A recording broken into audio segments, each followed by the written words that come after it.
Salve, salve, galera! Sejam bem-vindos ao meu canal. Por favor, eu peço, imploro que vocês deixem um like, se inscrevam no canal e comentem. Então, vamos ao vídeo.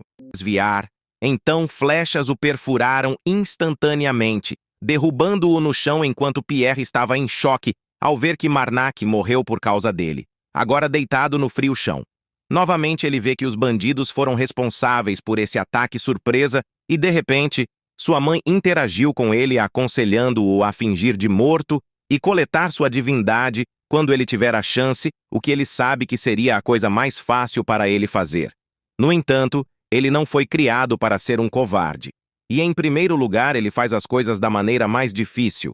Então, assim que ele pegou a espada, ele imediatamente atacou o arqueiro e o matou no local, chocando os bandidos ao verem a cabeça do companheiro, separada do corpo. Com isso, o capitão disse a todos para deixar o padre com ele e todos eles vir ajudá-los depois que eles lidarem com o resto dos sobreviventes. Logo após, o capitão se lança em direção a Marnac para tentar um ataque furtivo. Felizmente, Marnac tem sentidos aguçados, então ele facilmente bloqueia sua tentativa e ver o rosto feio desse cara, com um sorriso de perto, não o excita nem um pouco.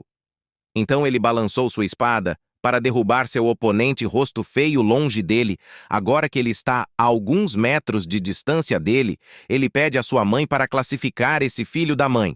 Mas o capitão pensou que Marnac estava falando com ele. Então ele pergunta o que ele estava dizendo enquanto ele ataca para outro golpe, batendo suas espadas várias vezes, e com cada golpe faíscas voavam, enquanto Marnac ficava em silêncio, enquanto ele ainda estava esperando pela resposta de sua mãe.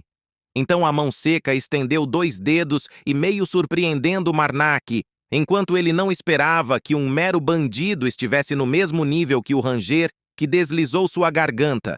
Ainda ele não conseguia fazer nada, mas sorria, e quão desequilibrado esse jogo é. Enquanto o bandido lançou outro ataque, no entanto, o resultado foi inesperado, pois o voar de Marnac cortado ao meio voou pelo ar e caiu na neve branca pura agora que a situação virou. O capitão dos bandidos ri de sua situação e diz a ele que é por isso que ele estava atacando implacavelmente sua lâmina, porque ele sabe que a espada de Marnac é feita de ferro barato, enquanto sua espada, por outro lado, foi feita de aço. Frost, fundido com este Marnac, só conseguiu rir ao aceitar que ele perdeu apenas por causa de uma diferença de armas, após que o bandido conclui que não há nada de especial sobre esse padre. Então ele decide deixá-lo ir, já que eles estão planejando que esse seja seu último trabalho e deixar a área de qualquer maneira. Então ele sugere que eles simplesmente desistam e saiam enquanto ambos estão sorrindo.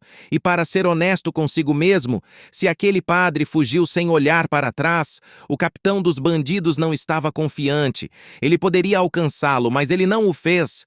Esperava que esse padre apenas sorrisse com sua sugestão educada e fornecesse outra oferta em vez disso, dizendo a ele para parar de ser um bandido e deixar isso lugar imediatamente. E se o fizerem, ele irá pequeno com eles. Mas como esperado, o capitão dos bandidos não gostou da sugestão do padre. Ele até pensou que ele estava brincando agora. Então ele perguntou a ele se ele estava falando sério. Nós e ele realmente acham que eles simplesmente diriam ok e sairiam, vendo que uma sugestão confundiu o bandido Marnac. Ele tenta esclarecer o que quis dizer, mas antes que pudesse terminar suas frases, uma flecha atinge a cabeça de Marnac com um golpe limpo. O bandido ri como um menino travesso enquanto olha para seus subordinados e brincando diz que estão atrasados. Ele pensou que o padre iria matá-lo, o que os faz sorrir. O bandido diz ao seu capitão para parar de ser tão dramático, já que viu o padre dividir a espada em 2. Agora que terminaram de brincar, ele pergunta se mataram todos os outros. Seus subordinados respondem que sim, mas outra voz pergunta se realmente mataram todos, deixando os rostos do bandido capitão e seus homens cheios de descrença ao ver o corpo que deveria ter morrido se levantar de onde jaz. Testemunhando o choque refletido em seus rostos, a curiosidade de Marnac atinge o pico e ele pergunta ao grupo se é a primeira vez que uma pessoa sobrevive ao tiro na cabeça de uma flecha. Com determinação, Marnak agarra firmemente a flecha em questão e tenta quebrá-la, usando o ato para afirmar domínio, o que é altamente eficaz. No entanto, apesar das tentativas anteriores de Marnak de dar uma oportunidade de resolução, a situação escalou para onde danos irreversíveis foram infligidos em resposta à sua agressão. Marnak exala uma aura arrepiante que assusta instantaneamente o Capitão Bandit, deixando claro que escolher permanecer ocioso significaria morte. Sem hesitação, o Capitão Bandido ordena que seus homens atirem no padre, que é rapidamente executado. Os projéteis rasgam o ar e a carne de Marnak, fazendo o sangue espirrar. Ainda assim, Marnak não vacila enquanto continua rezando, chamando pela mãe da corrupção. Enquanto os bandidos estão esgotados de flechas, seus corações afundam com desespero ao perceberem que Marnak era um monstro o tempo todo. Reconhecendo o perigo, eles decidem unanimemente fugir da entidade aterrorizante. Suas esperanças de fuga são frustradas quando descobrem uma barreira invisível impenetrável, obstruindo o caminho, deixando-os presos e sem meio de escapar de seu destino iminente. Isso é devido à autoridade sagrada concedida ao sacerdote da corrupção, que ativaram para liberar seu formidável poder, conhecido como a linha na qual os vivos não podem passar. Essa força mística impede que inimigos vivos fujam e oculta a divindade da corrupção, algo que Marnak aprecia profundamente. O capitão dos bandidos percebe a inutilidade de esperar por um salvador e ordena que seus homens desembainhem as espadas, tentando cortar a barreira. Antes que pudesse dizer outra palavra, uma força inimaginável desce sobre ele, esmagando-o impiedosamente num instante. A rapidez do evento deixa seus companheiros em puro choque, testemunhando uma entidade desconhecida que parece ter saído de seus pesadelos. A entidade se eleva sobre eles, reduzindo-os à estatura de formigas. Ela solta um grito que gelou os ossos dos bandidos, que agora desesperadamente esperam que tudo seja apenas um pesadelo. Com a barreira os impedindo de escapar, só podem chorar, esperando desesperadamente por um resgate. Em um último esforço, pedem desculpas ao padre e prometem abandonar os hábitos de bandidos para sempre, em troca de salvação. No entanto, em vez de misericórdia ou garantia, tudo o que encontraram foi um sorriso arrepiante no rosto do padre, e com um aceno sinistro de aprovação, o padre permitiu que o monstro liberasse sua ira sobre eles, poupando apenas suas cabeças do tormento iminente. Alguns momentos depois, ele decidiu voltar e investigar o destino que havia acontecido com sua equipe, conforme previsto. Tudo que o aguardava eram corpos sem vida em toda a cena. E no meio dessa descoberta, a voz de sua mãe estendeu a mão, incitando-o a reunir a essência da divindade.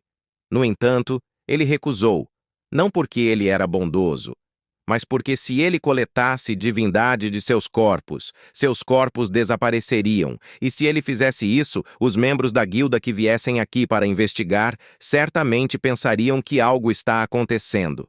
De repente, um som ofegante perfurou o ar, imediatamente capturando sua atenção. Para seu espanto, era Pierre lutando para respirar e em estado crítico, mas apesar da gravidade da situação, Marnak, sendo um padre, sabe que não seria impossível salvar esse cara, então ele decide encerrar isso e fazer o seu melhor para salvar Pierre, pois ele tem certeza de que isso será útil para sua reputação. Com isso, ele toma emprestado o poder de sua mãe novamente para impedir a progressão dos ferimentos de Pierre. Enquanto isso, em um local distante, uma mulher agarrou a preciosa relíquia que eles tinham com sucesso recuperado das mãos de um ladrão. Ela então perguntou sobre o destino do indivíduo que ousou roubá-lo. Em resposta, o homem relatou que o ladrão foi decapitado no local, lamentavelmente devido aos suprimentos limitados. Eles não conseguiram recuperar mais nada e tiveram que retornar apenas com a relíquia. Quando o homem terminou seu relato, ele detectou uma sensação de desconforto emanando de uma mulher preocupado. Ele chamou-a pacientemente, esperando sua resposta, Mas, para sua surpresa, a senhora abruptamente o instruiu a retornar e daqui em diante ela está pensando em embarcar em uma peregrinação, surpreendido por sua decisão repentina. Ele não pôde deixar de perguntar se era por causa da profecia que ela confirma. E também há alguém que ela precisava conhecer, e ela estava tão determinada, mesmo que a profecia tenha sido revelada a eles anos atrás, suas palavras ressoaram profundamente dentro dela, já que a profecia serviu como um lembrete constante de que o fim iminente será a casca da vida e virá para cair sobre o mundo. Enquanto isso, Marnak finalmente chegou ao portão da frente dos rapazes e os guardas que notaram sua presença correram para o trabalho, ajudando-o a cuidar do corpo que ele estava carregando depois que ele cuidadosamente entregou Pierre a eles. A fofa recepcionista também estava lá para cumprimentá-lo, informando-o que ele pode retornar agora, já que ela já recebeu permissão dos guardas quando eles entraram na cidade.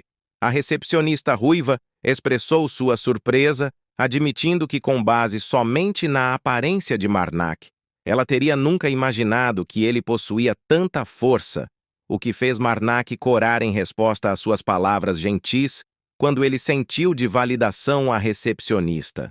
Então mudou a conversa, abordando as cabeças. Marnak segurou em suas mãos, notando que elas pareciam ser a raiz de seus problemas.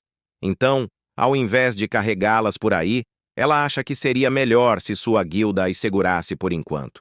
O que Marnak concordou de todo o coração. Então, sem hesitação, ele entregou de bom grado as cabeças que ele estava segurando. Agora que estava resolvido, ela perguntou se ele tinha algum lugar para dormir, porque se ele não tivesse um lugar para ficar, e se estivesse tudo bem para ele, ele estava mais do que bem-vindo para dormir na casa dela, usando completamente aquele proibido risco, capturar o coração de um padre, enquanto a mãe da corrupção do outro.